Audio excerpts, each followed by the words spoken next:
மயிலாடுதுறை மாவட்டம் சீர்காழி புதிய பேருந்து நிலையத்தில் தமிழ்நாடு சத்துணவு மற்றும் அங்கன்வாடி ஓய்வூதியர் சங்கத்தினர் பல்வேறு கோரிக்கைகளை வலியுறுத்தி கண்டன ஆர்ப்பாட்டம் நடைபெற்றது.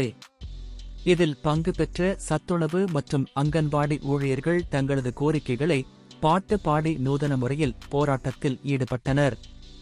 தொடர்ந்து தமிழ்நாடு முழுவதும் உள்ள 3.5 லட்சம் ஓய்வு பெற்ற சத்துணவு மற்றும் அங்கன்வாடி ஊழியர்களுக்கு ரூபாய் ஆகஸ்ட் 2000 உள்ள பென்ஷன் தொகையை ரூபாய் ஆகஸ்ட் 6750 உயர்த்தி வழங்க வேண்டும்.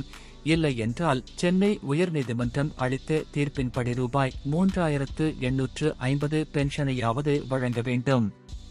பல்வேறு துறை அதிகாரிகள் மற்றும் எம்எல்ஏ, எம்பிக்கள், IAS, IPS அதிகாரிகளுக்கும் கிராமப்புற கோவில் பூசாரிக்கு பென்ஷன் அதிக அளவு ஓய்வூதியம் வழங்கப்பட்டு வரும் சூழ்நிலையில் கடந்த 40 வருடங்களுக்கு மேலாக பணிபுரிந்து வரும் சத்துணவு அமைப்பாளர் மற்றும் அங்கன்வாடி ஊழியர்களுக்கு இதுவரை பென்ஷன் தொகை உயர்த்தவில்லை என கூறி கோஷங்களை எழுப்பி ஆர்ப்பாட்டத்தில் ஈடுபட்டனர்.